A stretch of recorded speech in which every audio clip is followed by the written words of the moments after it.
j'espère que vous allez bien. Je suis contente de vous retrouver pour une vidéo spéciale règles. Mais vu mon t-shirt, vous vous doutez que c'est pas des règles mais les menstruations. Alors attendez messieurs, ne partez pas tout de suite. Je pense que c'est super éducatif de rester avec nous pour discuter de ça, puisque aujourd'hui je voulais vous parler des règles pendant les épreuves sportives, notamment de triathlon type Alpha Ironman, Ironman ou de trail, ultra trail, puisque j'ai la chance que ça m'arrive assez souvent de devoir avoir mes règles pendant ces épreuves. Et oui, c'est bien relou, mais il faut bien faire avec, puisqu'il est hors de question pour moi de ne pas participer à une course parce que j'ai mes règles et je fais avec, et ça fait plusieurs années que je fais avec, puisque je fais une petite parenthèse là-dessus, je ne suis pas du tout sous pilule, j'ai un cycle menstruel naturel, et même s'il est assez régulier, et ben il tombe des fois pendant des compétitions et je ne choisis pas, voilà. Je sais qu'il y a beaucoup de personnes qui me disent pourquoi t'enchaînes pas, pourquoi tu prends pas la pilule, et ben pour moi je trouve ça juste pas très naturel de faire ça et que je n'ai pas envie de faire ça, mais c'est une autre histoire. Et en plus je vous avais fait une autre vidéo, un autre article là-dessus, je vous mettrai bien sûr le lien direct sur le blog puisque j'avais fait un long article sur le dépistage de l'endométriose. Je souffre également d'endométriose. Pendant mes règles, j'ai aussi beaucoup de problèmes digestifs, même en dehors de mes règles, mais ça c'est un autre sujet qu'on abordera une autre fois. Les règles, ça saigne, on parle de sang, voilà, cette vidéo va être démonétisée, ce n'est pas grave, ça va en choquer plein. Alors on va d'abord parler sur triathlon. Si vous ne faites pas de triathlon, vous pouvez passer directement à la partie ultra trail, je vous mettrai les minutes dans la barre d'infos. Alors franchement, en triathlon, c'est clairement une tannée d'avoir ces règles, il faut se dire, puisqu'on enchaîne un sport plutôt aquatique, allongé, sur un sport assis, puis un sport avec impact avec la course à pied, tout cela sur plusieurs heures en fonction du format de l'étape, où il faut se dépêcher quand même, on est dans une compétition, donc c'est un peu difficile de se rendre aux toilettes, et surtout des fois il n'y a pas de toilettes. Mais bah moi je trouve qu'il y a quand même de plus en plus souvent des toilettes, mais il n'y a pas de toilettes avec un accès à l'eau de laver les mains. Moi je vais vous dire comment je fais et ensuite je vais vous donner quelques conseils. Donc tout d'abord, j'ai une coupe menstruelle. Donc la coupe menstruelle permet quand même d'avoir une protection sur plusieurs heures, puisqu'elle a quand même une capacité absorbante récupératrice plutôt, assez impressionnante par rapport par exemple à des tampons. Souvent sur Alpha Ironman je ne la change pas, même s'il m'arrive d'avoir des fuites sur la partie course à pied, on y reviendra après. Cela étant dit, il m'est arrivé d'avoir des fuites très importantes et de devoir changer, mais ça c'était il y a quelques années, maintenant c'est plus trop le cas. Et dans ce cas là je prévois dans mon sac de transition du gel hydroalcoolique. Souvent c'est plutôt des lingettes pour que ça aille plus vite. Désolée pour l'environnement, mais des fois c'est un peu compliqué. Parce que le problème du gel hydroalcoolique, c'est que ça reste vraiment sur les mains et que voilà, bref. Une petite bouteille d'eau pour pouvoir rincer ma coupe et la remettre. Bien sûr, on est censé quand même la nettoyer un peu mieux que ça, mais bon, voilà, là pour le coup en compétition, c'est un peu compliqué. On fait ce qu'on peut avec ce qu'on a, puisqu'il n'y a jamais d'eau dans les toilettes, les WC là de chantier, il n'y a jamais d'eau. Enfin jamais d'eau, très rarement d'eau. Je crois que ça se compte sur les doigts d'une main où il y a de l'eau. Cela dit, il y en a de plus en plus, puisque j'ai été surprise sur mon trail en Suisse dont je vous parlais par ici. Il y avait de l'eau dans les toilettes. Et je crois que sur une autre épreuve de vélo, il y avait de l'eau, mais j'avais pas mes règles, je voulais juste me laver les mains. Et il y avait de l'eau qui était bien branchée aux toilettes. Le problème, c'est qu'il faut effectivement expliquer aux organisations que ces accès à l'eau sont très importants pour des mesures d'hygiène pour les femmes. C'est pas que cosmétique de vouloir se laver les mains pendant une compétition, c'est des fois extrêmement important. Mais bon, des fois il n'y a même pas de savon, donc se laver les mains à l'eau c'est pas non plus voilà. Et ensuite il y a bien sûr les sacs de transition. Si comme moi vous devez prendre un traitement médicamenteux pendant vos règles, moi je suis en Antadis. Normalement mon médecin m'a dit que l'Antadis suffisait largement durant la compétition, sauf que vous le savez peut-être, vous comme moi, l'Antadis effectivement couvre mes besoins douloureux jusqu'à la course à pied, et souvent après je sens mon utérus qui se réveille pendant la course à pied, et soit la plupart du temps je fais avec, puisque je me dis que l'adrénaline va prendre la suite, et par contre à l'arrivée c'est des fois compliqué. Je me souviens à Majorque, c'était pour aller chercher les vélos, porter les sacs de transition et rentrer à l'hôtel, et j'étais dans un état les amis parce que l'adrénaline était redescendue. J'avais pas du tout pris d'Antadis dans mon sac d'after triathlon, et j'étais vraiment au 5e dessous. Et j'ai envie de vous dire, donc c'est quand même à discuter avec votre médecin, mais il n'y a aucun problème pendant une compétition à avoir votre traitement ou à le prendre juste avant. Consultez avec votre médecin, on est toutes différentes, mais prévoyez-le dans votre sac de transition avec petite bouteille d'eau pour le prendre. Moi ce que je fais souvent c'est que j'ai une petite bouteille d'eau où j'ai scotché littéralement le médicament, comme ça j'ai pas à le chercher dans le sac comme ça, surtout que c'est tout petit, ou je le mets dans ma basket ou dans ma chaussure de vélo, comme ça je le trouve super facilement. Il est emballé hein, bien sûr, je le laisse pas comme ça voler dans ma chaussure. Et j'ai ma petite bouteille d'eau qui peut aussi servir à se laver les mains pour forcément la protection. On est d'accord que sur triathlon on a forcément la partie natation qui demande une protection intra, hein, voilà, donc tampon, coupe menstruelle, diaphragme menstruel. J'ai entendu parler de ça, il paraît que c'est la meilleure protection, la protection qui vous protège le plus longtemps, donc je vous la mets là. Jamais testé, jamais entendu parler, c'est dingue, donc je vous en parle maintenant puisque ça a été prouvé scientifiquement qu'elle a la plus grosse capacité. Donc bien sûr tampon, coupe menstruelle, c'est quand même les meilleures solutions pour avoir ces sur triathlon en tous les cas, pour bien se protéger de A à Z. Après moi j'avoue que je suis team, j'en ai rien à faire si ça fuit sur ma trifonction. Vous avez plein de trifonctions avec des bas noirs, donc si jamais ça fuit, clairement esthétiquement ça ne se verra pas visuellement tout de suite. Et surtout vous avez beaucoup de trifonctions, je vous montrerai là en même temps. Vous avez en fait une peau de chamois et je me dis à chaque fois que la peau de chamois absorbera le surplus.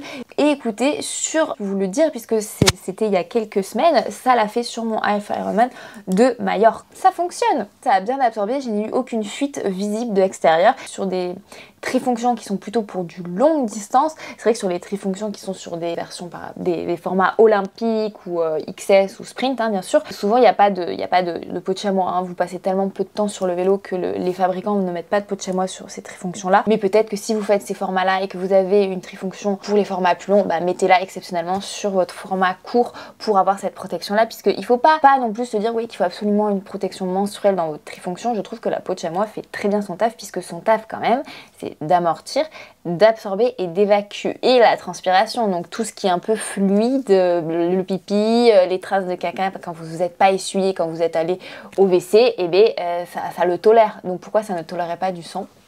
Je trouve que des fois c'est un peu gadget les trucs menstruels.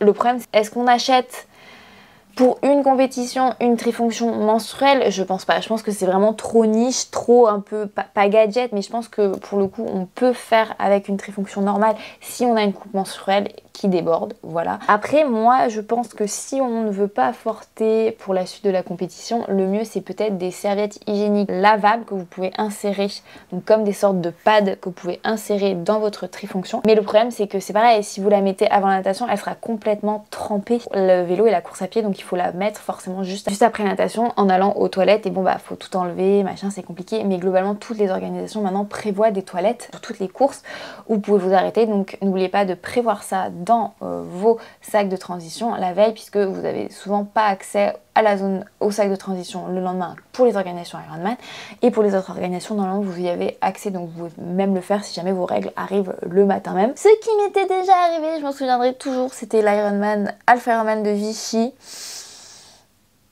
C'était le matin, je me réveille et voilà, donc c'était pas cool. D'ailleurs c'est rigolo parce qu'on parle de ça et genre là j'ai mon utérus, il est douloureux, donc je pense que mon utérus il dit ah les règles super. Voilà à peu près, je pense qu'on est un peu toutes différentes et qu'il faut essayer de tricoter avec nos besoins pendant nos règles. Donc moi par exemple je suis obligée de prendre du Smecta, j'ai du Smecta, le matin je prends du Smecta en poudre, mais par contre sur mon Half Ironman ou sur un triathlon j'ai du Smecta en gel et je suis...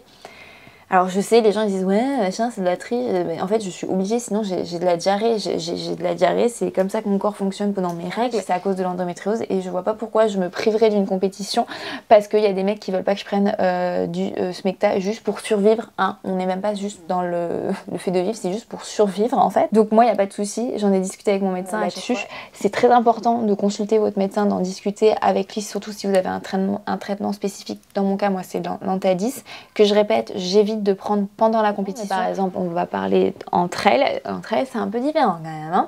Et il faut aussi dire que de toute manière, l'état dans lequel on se trouve pendant une compétition est censé quand même un peu anesthésier la douleur entre guillemets, mais plus c'est long, plus on a des hauts et des bas, que ça soit avec l'adrénaline, tout ça, et les douleurs reviennent, hein, puisque souvent on sent pas la douleur pendant la course, mais plus la course est longue, plus des fois on revient à la réalité et on se prend les douleurs de la course et les douleurs de nos règles. Et je crois que c'est important déjà de se dire, et je vais finir là-dessus sur le triathlon, que quand on a des règles, même si on avait prévu de faire un record ou quelque chose, et ben d'accepter qu'on est nos règles, d'accepter qu'il va falloir peut-être faire une pause toilette et que c'est partie du deal et que malheureusement peut-être que ça va pas être aujourd'hui qu'on va battre son record à cause des règles, mais que c'est déjà quelque chose d'arriver à boucler une compétition avec nos règles. C'est queen quoi. You drop this. Parce que oui, c'est quand même la galère, c'est super compliqué. Moi-même, mentalement, je suis dans des états, j'ai zéro motivation, je me sens comme une merde. Je crois que je l'avais filmé, je vous avais mis dans mon vlog, mentalement, c'est vraiment, j'y vais à reculons, alors que j'adore ce genre de compétition, je m'éclate sur ces genres de compétition. Mais des fois, ça suit pas, hein, puisqu'on parle des problèmes physiques, mais aussi mentalement, des fois, on est dans des états, c'est... moi, je pleure, je suis négative, alors que d'habitude, je suis pas du tout comme ça mentalement, je suis assez forte mentalement. Et ben là c'est tout l'inverse à cause des règles et des fois il faut que je me rappelle mais c'est pas toi qui est comme ça, c'est tes règles. Voilà, il y a aussi le mental qui est à gérer qui est difficile, donc les filles et les femmes, pardon, les femmes on fait ce qu'on peut. Des toilettes, il y en aura, l'organisation est censée en mettre. N'hésitez pas d'ailleurs à vous renseigner pour savoir où est-ce qu'ils sont, si vous devez faire des pauses plus souvent pour changer, mais prévoyez vraiment dans vos sacs de transition, aux zones de transition, eau, gel hydroalcoolique, les médocs si vous avez besoin, les changes si vous avez choisi de mettre des pads, donc des serviettes hygiéniques lavables, pour pouvoir le faire et donc passer aux toilettes. Voilà, tout simplement. Et bien sûr, quand je parle de bouteilles d'eau, prenez une gourde si vous comptez ensuite courir avec une gourde pour qu'elle puisse vous servir, soit forcément on prend une bouteille d'eau jetable pour pouvoir la jeter ensuite, puisque souvent quand vous faites votre zone de transition, vous avez terminé votre transition, vous allez vers les toilettes, puisque malheureusement les toilettes sont souvent avant ou après, ça c'est aussi, il faut se renseigner, il faut savoir où est-ce que vous aurez le droit d'aller parce que vous avez des arbitres qui vérifient ça. Mais c'est important voilà, de vous renseigner et une fois que vous sortez la zone de transition, que vous puissiez vous débarrasser de ce surplus, hein, pas aller courir avec votre gel hydroalcoolique pendant je sais pas combien de temps, mais en tout cas, voilà, essayez d'être assez rationnel et organisé sur votre change et de vous dire que ça fait partie de votre compétition, ça fait partie des obstacles qui vont être dans votre compétition, mais que vous pouvez gérer et qu'il y a plein de femmes qui gèrent et c'est dommage vraiment qu'on n'en parle pas, mais oui, mais on y passe tous un jour malheureusement et ça se fait quand même, ça se fait peut-être pas aussi bien, on fera pas aussi le résultat qu'on nous attend, mais c'est déjà génial de le faire. Alors en trail les amis, c'est encore une autre histoire. Alors moi j'ai eu la malchance cette année et l'année dernière sur mon ultra trail d'avoir mes règles ou d'être en fin de règles. Et là les amis, on se parle quand même de plusieurs dizaines d'heures d'efforts, hein, enfin dizaines d'heures. Oui, on est sur plus de 10 heures, voire 20 heures d'efforts, donc là vous êtes obligé de changer vos protections. Alors, je vais parler pour mon ultra trail en Italie de l'année dernière, donc on était sur plus de 120 km. Et ben autant vous dire que j'avais mes règles et si j'ai énormément râlé, d'ailleurs sur mon compte rendu, il y avait très peu de toilettes. Et quand je dis très peu de toilettes, c'était là. Honte. Genre il y avait à un moment donné sur un très très gros ravitaillement, donc à la sortie de la nuit à plus de 50 km, il n'y avait pas de toilette. Je vous jure, il n'y avait pas de toilette. Et comme je viens de vous expliquer, je souffre pendant mes règles de diarrhée. Donc j'ai beau manger tout ce qu'il faut bien, j'aurais quand même la diarrhée. Et là les amis, je m'étais retenue pendant je sais pas combien de temps en me disant tu vas pouvoir changer ta coupe, tu vas pouvoir aller aux toilettes à ce ravito là, c'est un gros ravito. Les amis, il n'y avait pas de toilette. Et j'étais tellement énervée qu'il n'y ait pas de toilette, c'est que je suis allée dans le parc derrière un truc très mignon, très bucolique et j'ai chié en public. Voilà, j'étais bien énervée. Mais j'avais prévu dans mon sac d'assistance des lingettes pour m'essuyer et me garder propre. Et ça les amis, je vous le dis, c'est super important entre elles d'avoir ces lingettes là pour éviter d'attraper des cystites à cause du voyage entre, si vous n'êtes pas bien essuyé le popotin, avec des traces d'excréments qui remontent devant dans votre vagin et c'est ça qui déclenche des cystites à cause de ce petit mélange de bactéries. Donc on s'essuie bien le cucu, on s'essuie bien le petit bouton d'or devant. Il faut toujours être super propre parce que c'est souvent, je sais que c'est souvent dans ces moments-là qu'on attrape des trucs en plus, genre les cystites les amis sur trail, c'est mort, c'est atroce, c'est pas possible. Donc on se prévoit des lingettes jetables et je sais que c'est nul pour l'environnement. Vous pouvez prévoir un gant de toilette mais le problème c'est que le gant de toilette vous l'utiliserez qu'une fois et que sur un trail vous aurez besoin d'avoir plusieurs lingettes avec vous. Moi ça me permet vraiment d'être toute propre à ce niveau-là et surtout de me sentir fraîche parce que franchement on n'est pas frais ailleurs et en plus si là c'est encore c'est genre la Première Guerre mondiale. Ce que je fais donc bien sûr c'est changement de coupe menstruelle dès que je sens qu'elle déborde. Voilà, ça c'est un truc les amis, je préfère le dire, c'est je vais pas anticiper ma coupe menstruelle sauf s'il y a un accès à une toilette. Et le problème c'est que c'est sur trail, il n'y a pas d'accès aux toilettes sauf sur les ravitaux et donc souvent tu fais avec ce qui était proposé, hein, voilà. J'ai toujours en fait un gobelet ou en fait une flasque, quelque chose pour pouvoir nettoyer ma coupe menstruelle avant de la remettre, me nettoyer les mains. Gel hydroalcoolique dans l'assistance. Si j'ai pas de gel hydroalcoolique, eh ben, je me nettoie les mains, je fais ce que je peux, hein. Et je remets la coupe menstruelle. Toujours des mouchoirs. J'essaie d'avoir aussi des lingettes avec moi, forcément sur la zone d'assistance, mais quand je peux pas, je peux pas. C'est pour ça que j'essaie de faire mon changement de coupe menstruelle sur une zone d'assistance pour être sûre en termes d'hygiène de ce que je peux faire. Là, il s'avère qu'en Suisse, il y avait de l'eau partout et en fait, je m'étais dit, je vais pas changer ma coupe menstruelle parce que je porte une culotte menstruelle, donc je fais le combo de 2 protections. Les culottes menstruelles, les amis, c'est des culottes menstruelles en laine de mérinos qui sont très très belles, que j'avais acheté chez Modibodi. Modibodi, c'est pas du tout une marque que je vous conseille. Elle se troue très rapidement, s'abîme énormément. J'ai dû les raccommoder à plusieurs reprises, mais je trouve qu'elles sont vraiment bien en mode double protection, c'est-à-dire j'ai ma coupe menstruelle et j'ai ma culotte menstruelle qui est quand même pas pour des gros flux, hein, voilà. Mais je me dis, si vous n'aimez pas la coupe menstruelle, les culottes menstruelles en laine de mérinos, c'est ce qu'il y a de mieux à faire, pas d'odeur. Et vous pouvez la changer voilà, sur les zones d'assistance. J'essaierai de regarder s'il y a des marques. Dans ce cas-là, je vous les mettrai sur l'article ou dans la légende. Je trouve que les culottes menstruelles, c'est un bon complément.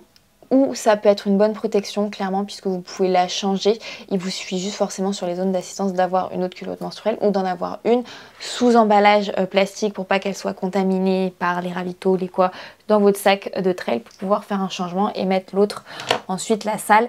Après c'est pareil, imaginez faire le changement en fait de votre culotte menstruelle dans ces toilettes de chantier, c'est quand même la gymnastique, c'est très compliqué. Il faut se le dire, c'est très compliqué en termes d'hygiène et malheureusement il faut faire avec. Après j'avoue, moi je trouve que la culotte menstruelle c'est quand même génial, surtout en laine de mérinos puisque vous avez zéro odeur, ça absorbe tout, même le surplus de pipi des fois quand on fait une pause derrière un buisson. C'est pour ça que je précise vraiment important la matière en laine de mérinos. On évite vraiment tout ce qui est malheureusement le coton qui va absorber votre transpiration et qui va puer, les bactéries vont vraiment se développer, enfin ça va être un enfer, il va falloir vraiment bien la changer. Visez des culottes de mérinos en laine de mérinos qui sont faites pour l'effort. Vous avez de plus en plus de culottes menstruelles pour le sport qui sont proposées de plus en plus par des marques. Prenez-les, évitez vraiment les culottes menstruelles que vous mettez d'ordinaire en dehors du sport parce que elles vont pas être adaptées, voilà, sur les zones d'assistance. Après, si effectivement on fait des trails un peu plus courts, donc qui n'ont pas d'assistance, et ben moi, voilà, c'est pour ça que j'ai mon combo culotte menstruelle, parce que je me dis, si l'une fuit, l'autre absorbera le surplus et ça devrait couvrir à peu près 5-6 heures, 7 heures d'effort quand on se parle de 40 km. 50 km, des fois ça peut être jusqu'à 10 heures d'effort en fonction du format. Et ce qui est bien, c'est que sur les ravitaillements trail, globalement, c'est quand même bien foutu. Vous avez la source d'eau qui est pas très loin des toilettes. Mais voilà, il faut se dire que forcément vous allez passer du temps là-dessus. Est-ce que vous allez passer plus de temps si vous aviez eu des problèmes gastriques ou quoi que ce soit? Il faut se dire qu'il faut faire avec et peut-être que la course devrait un peu plus se tricoter avec ses règles, mais qu'on peut faire avec, ça se fait avec. Après, en termes de médicaments, c'est pareil. Pensez à consulter votre médecin, à discuter avec votre médecin. Il y a des médecins qui vous diront de surtout pas faire la compétition avec vos règles ou quoi que ce soit. Moi, personnellement, je fais les compétitions avec mes règles. Comme je disais, j'évite de prendre de l'Antalis pendant. Je suis plutôt Antalis avant le départ et Spasson pendant. Hein, voilà, on fait avec et forcément Smecta pour gérer...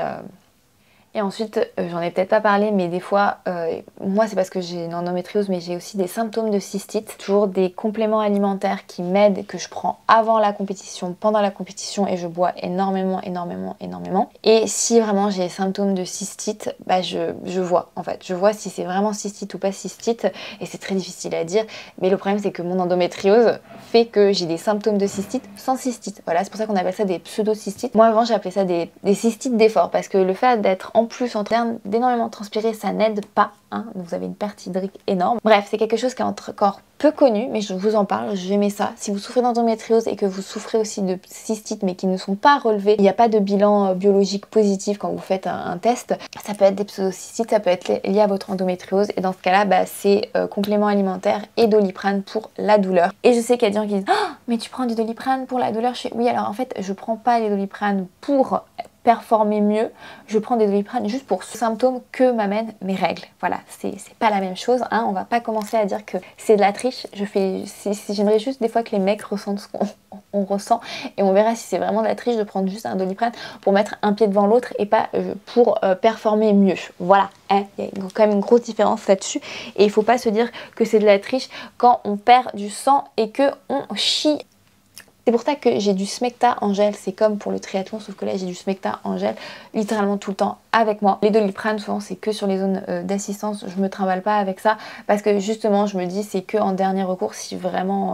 Voilà, par contre j'ai toujours les compléments alimentaires avec moi pour la cystite, pour m'aider si jamais bah, ça arrive, mais j'en prends toujours maintenant avant, j'essaie vraiment d'anticiper ce genre de symptômes, c'est catastrophique quoi. Mais il faut savoir, et je le dis pour les organisations de trail, que c'est un soulagement de dingue quand on découvre qu'il y a l'eau courante dans les toilettes. Donc si vous pouvez le faire, mais je sais pas, si par exemple vous pouvez le faire que sur un toilette, et souvent je sais qu'en plus la ressource en eau est super limitée parce que des fois c'est que les premiers concurrents qui ont l'eau dans les toilettes, puis à force après la réserve est limitée.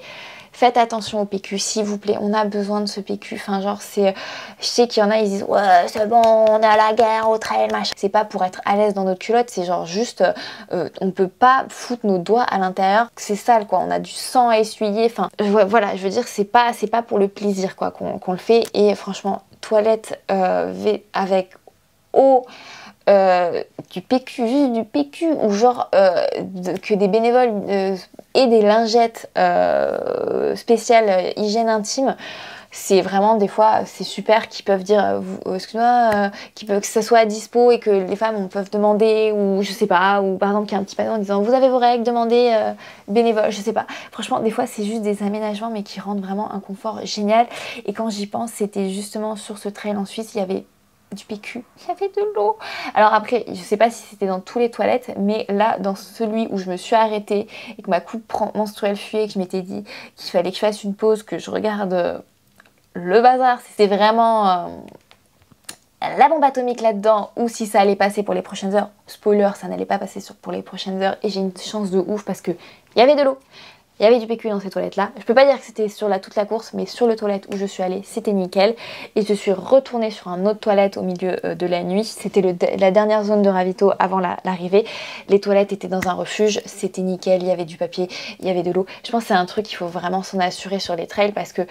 Alors oui, si vous voulez dire c'est du confort en plus, mais sérieux, on fait du trail, on n'est pas en mode, on va pas à la guerre là en fait. On a le droit à un tout petit peu de confort pour nos petits vagins s'il vous plaît, et nos utérus. Voilà, après je dis pas que je gère le mieux possible mes règles, mais clairement dans mes sacs d'assistance j'ai toujours ces lingettes pour me rafraîchir, pour me nettoyer. La culotte menstruelle je change, hein, forcément je la change. La coupe menstruelle aussi je la change durant un ultra trail, mais forcément j'ai ma petite bouteille pour la rincer, j'ai mes petites lingettes pour me nettoyer les mains, je fais avec, et surtout on se sent tellement plus fraîche une fois que c'est passé. Vous prévoyez plusieurs culottes menstruelles, bon la coupe vous pouvez la nettoyer, la remettre voilà pendant le trail, hein, même si on est censé les désinfecter avec, et se dire que ces minutes perdues au ravito, c'est des fois des minutes de confort que l'on gagne pendant le trail, et c'est très important. Je sais pas si ça pourra répondre à vos questions quand vous vous dites mais comment je fais quand je vais me retrouver avec mes règles sur la compétition. Ça va être la merde, mais tu vas y arriver.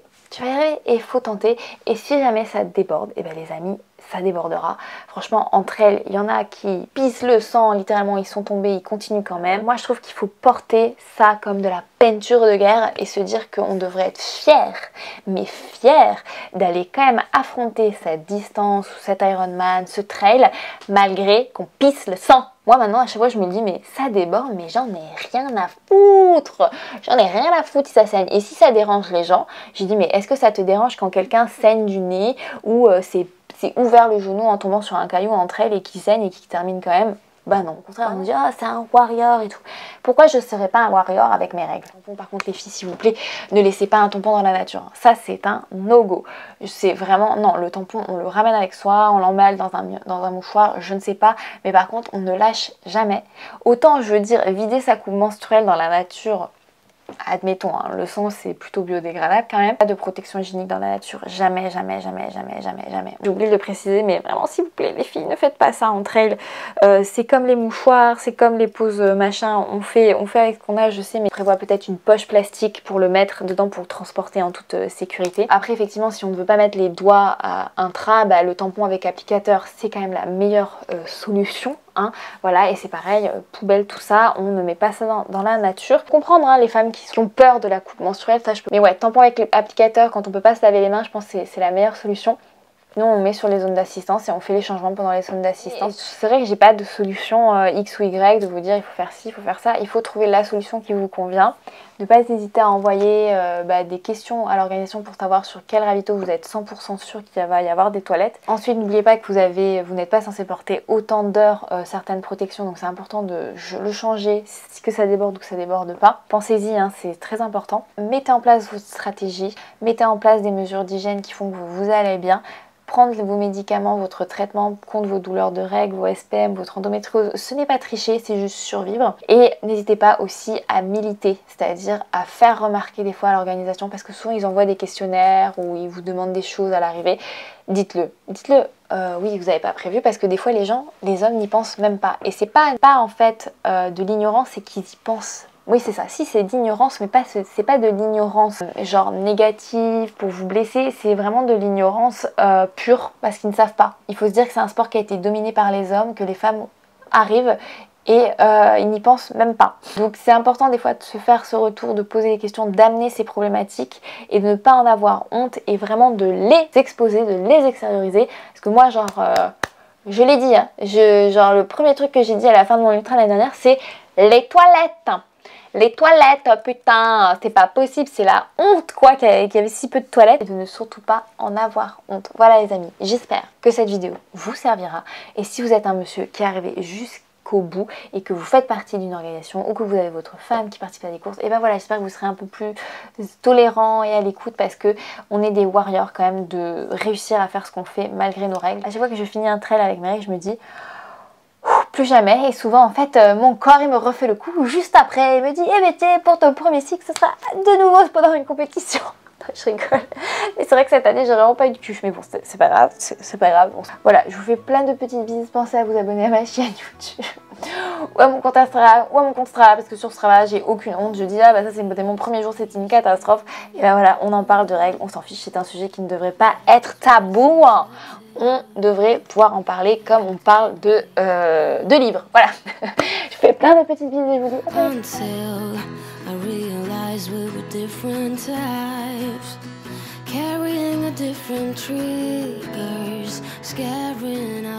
à